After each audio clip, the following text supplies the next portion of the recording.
स्वागत है आपका NN24 में। मैं हूं आपके साथ राहुल राजपूत। 2 दिन से रोडवेज की जो राष्ट्रव्यापी हड़ताल है जो चल रही है, रोडवेज की बसें 2 दिन से सड़कों पर नहीं दौड़ रही। अब लोगों के मन में कहीं ना कहीं सवाल होगा कि कल जो है रोडवेज की बसें चलेंगी या नहीं चलेंगी। इस पर बातचीत करने के लिए रोडवेज के कर्मचारी हमारे साथ मौजूद हैं। इनसे जान लेते हैं कि रोडवेज की बसें कल चलेंगी या नहीं चलेंगी। सर नमस्कार। नमस्कार जी। 2 दिन की आपकी राष्ट्रव्यापी हड़ताल थी, प्रशासन से बातचीत हुई है या नहीं हुई अभी तक? पहला सवाल यही है मेरा आपसे। नहीं, ये प्रशासन से बातचीत करने के लिए हड़ताल नहीं रखी हमने 2 दिन की जो राष्ट्रव्यापी हड़ताल है, जो हरियाणा ही नहीं अपितु पूरे देश के अंदर ये हड़ताल है, हमने सरकार को ये चेताने के लिए ये दिखाया है कि हर एक कर्मचारी मजदूर सभी एक प्लेटफॉर्म पे आकर के आपको चेताना चाहते हैं कि समय रहते आप जो ये निजीकरण है इसको बंद करें, सरकारी रोजगार दें, सरकारी रोजगार के अवसर और बनाएं। सरकार लगातार प्रयास कर रही है कि निजीकरण को बढ़ावा दे रही है, इससे हम नाराज होकर के ये 2 दिन की राष्ट्रव्यापी हड़ताल हमने रखी थी। हरियाणा में रोडवेज बसें चली हैं या नहीं चली 2 दिन की बात करें तो राष्ट्रव्यापी हड़ताल के दौरान? नहीं, राष्ट्रव्यापी हड़ताल के अंदर रोडवेज के किसी कर्मचारी ने रोडवेज की बस नहीं चलाई। अगर इक्का दुक्का कोई अगर प्राइवेट आदमी के द्वारा अगर कोई निकाली है तो वो एक ना के बराबर है, और रोडवेज का जो 100% जो कर्मचारी है वो हड़ताल के ऊपर है। सूत्र के मुताबिक कहीं ना कहीं पता चला कि हिसार में कुछ बसें चली है, लेकिन उनकी संख्या चाहे कम हो, लेकिन रोडवेज की बसें चली हैं जिन्हें आगे जाकर रोक लिया गया था। नहीं, जो मैं आपको इसीलिए बता रहा हूँ, जो इक्का दुक्का बस जो चली है उसी बस के अंदर अगर मैं आपको एक उदाहरण दूँ, कल 1 किलोमीटर स्कीम की बस गुड़गांव के लिए भेजी गई। उस गुड़गांव वाली बस के अंदर बेरी जज्जर फ्लाइंग ने उसको चेक किया गया, उस बस के अंदर 2500 रुपये का फ्रॉड मिला, जो कि प्राइवेट आदमी जो सरकार के द्वारा भेजे गए। ये एक सरकार को भी हर्जाना है और एक आम जन को भी हर्जाना है, क्योंकि जो सरकार की जो ये बसें चल रही हैं ये एक गरीब तबके के लिए चल रही हैं, ना कि किसी अमीर के लिए। ये एक गरीब का जहाज़ है। क्या कल बसें चले? क्योंकि 2 दिन की आपकी राष्ट्रव्यापी हड़ताल थी, कल का दिन पूरा हो चुका, आज का दिन भी पूरा होने वाला है, तो कल क्या नीति रहेगी आपके आगे की?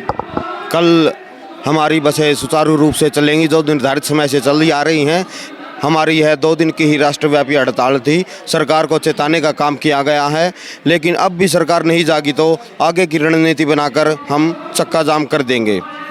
हमारी बहुत सी मांगें हमने सरकार को भेज दी गई हैं, लेकिन सरकार पर अभी तक कोई भी जू तक नहीं रेंगी गई। कल बसें सुचारू रूप से चल पड़ेंगी? हाँ जी, कल बसें अपने निर्धारित समय से चल पड़ेंगी। कितने बजे से बसें जो हैं स्टार्ट होगी चलनी सुचारू रूप से? हमारे हांसी से यहाँ से 4:20 चंडीगढ़ जो बस चलती है वो सुचारू रूप से जाएंगी। 4:30 बजे दिल्ली के लिए बसें चलती हैं, वो टाइम टू टाइम सभी बसें अपने निर्धारित समय से चलेंगी। क्या मांगे थी आपके एक बार बताना चाहोगे दोबारा से? हमारी मांगे तो ये थी कि जो हमारा रोडवेज का जो बेड़ा है वो लगातार घटता जा रहा है, और मार्च के बाद हमारा तकरीबन 2500 के आसपास बसें रह जाएंगी।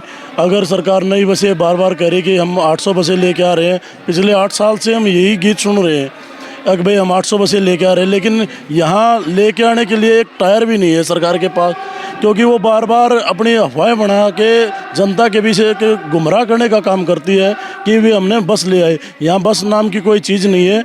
लगातार बस घट गई तो रोज़गार के जो अवसर हैं वो हमारे युवा साथियों से वो रोज़गार के अवसर भी चले जा रहे हैं। पिछले 7 साल से 1 लाख व्यक्तियों की जो भर्ती होनी थी रोडवेज बेड़े के अंदर, ना वो भर्तियाँ हो रही है और ना ही यहाँ बसें आ रही है। लगातार स्टाफ घटता जा रहा है। हमारी सरकार से एक ही अपील है कि जो निजीकरण का जो आलाप जो उन्होंने पकड़ा हुआ है उसको छोड़ के हमारे रोडवेज बेड़े में जो 800 और जो 900 बसें की जो कह रही है कि हम लेकर आ रहे हैं उनको तुरंत डिपो में भेजने का काम करे, ताकि आम आदमी को एक जो सुविधाजनक यात्रा के लिए मिल सके। की बात करें, हरियाणा में कितनी रोडवेज बसें हैं फिलहाल की बात करें, क्या गिनती हो सकती है उनकी? फिलहाल रोडवेज के बेड़े में लगभग 2700-2800 बसें हैं। हरियाणा की बात करें, प्राइवेट बस की बात करें, उनकी तो गिनती भी नहीं होगी कहीं ना कहीं। वो बहुत ज़्यादा हैं, लेकिन हरियाणा में पहले लगभग 4000 बसें थी और अब वो घट के 2700-2800 बसें हो गई हैं।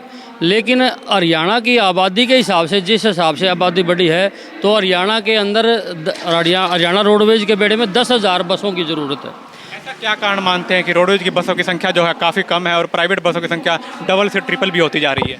ये सरकार जो है ये रोडवेज को कमज़ोर करना चाहती है, क्योंकि रोडवेज आम आदमी की रोडवेज है। आम आदमी का ये जहाज़ है एक किस्म का, क्योंकि आम आदमी जो किसान मजदूर है जो रोडवेज में ज़्यादा सफ़र करते हैं, बच्चे हैं जो हमारे कॉलेज स्कूल में पढ़ने वाले और तरह तरह के ये कोर्स करने वाले बच्चे जो वो स्कूल में पढ़ने वाले, वो सारे रोडवेज के सारे उनका सफ़र होता है। लेकिन ये सरकार जन विरोधी नीतियाँ जो सरकार की हैं, ये सरकार असल में ये जो गुजरात जो सिस्टम है ना, गुजरात है जैसे राजस्थान है, वहाँ की जो मिनिमम इनकम है लोगों की वो कम है, और हमारा जो प्रदेश है वो समृद्ध प्रदेश है, हमारी मिनिमम जो इनकम है वो ज़्यादा है। तो ये सरकार जो सेंटर की सरकार है, हमारी मिनिमम जो कर्मचारी की जो वेतन है वो उनके बराबर लाना चाहता है, तो और हमारी पब्लिक जो है उसको भी उनके बराबर वो करना चाहता है। लेकिन हम हरियाणा रोडवेज के कर्मचारी और विभिन्न विभागों के कर्मचारी और हमारा हरियाणा की पब्लिक इस बात को कभी भी बर्दाश्त नहीं करेंगे कि उन प्रदेशों की तुलना हमारे साथ करके और उनके बराबर हमें ले जाया जाए। इसलिए हम हरियाणा रोडवेज के कर्मचारी व विभिन्न विभागों के कर्मचारियों ने ये संयुक्त मोर्चा बना के और ये सेंटर व्यापी हड़ताल 2 दिन की रखी है। और अगर अब इस सरकार को समझ में नहीं आई, खट्टरताऊ को समझ में नहीं आई, तो हमारे पास अनेक प्रकार की नीतियां हैं, उनसे हम इस खट्टरताऊ की जो है मुच्छें हैं उनको हिलाने का काम करेंगे और इसका जीना हम आराम कर देंगे। हमारे पास ऐसी बहुत सारी आगे योजनाएं हैं जो इस सरकार को हम उखाड़ फेंकेंगे। आपकी बातें जो है नहीं मानी जाती, मांगे जो है नहीं मानी जाती, तो आप किस ओर बढ़ेंगे? आपका अगला कदम क्या होगा? हमारा अगला कदम सभी विभागों से बात करके और अनिश्चितकाल हड़ताल पर जाने का होगा। फिलहाल आपने देखा कि हांसी के बस स्टैंड पर मौजूद हैं, बसें जो हैं 2 दिन की राष्ट्रव्यापी हड़ताल पर थी, कर्मचारी भी हड़ताल पर थे, और कल से 12 बजे के करीब आज रात को बसें जो हैं सुचारू रूप से चला दी जाएंगी। जनता से निवेदन करना चाहेंगे कि वीडियो को ज़्यादा से ज़्यादा शेयर करें ताकि मैक्सिमम लोगों तक ये आवाज़ जो है पहुँच सके, उनको भी पता चल सके कि देश में क्या चल रहा है, किस प्रकार की हमारी राजनीति चलती हुई नजर आ रही है। कमेंट करें, शेयर करें और देखते रहें INN24 न्यूज़। धन्यवाद।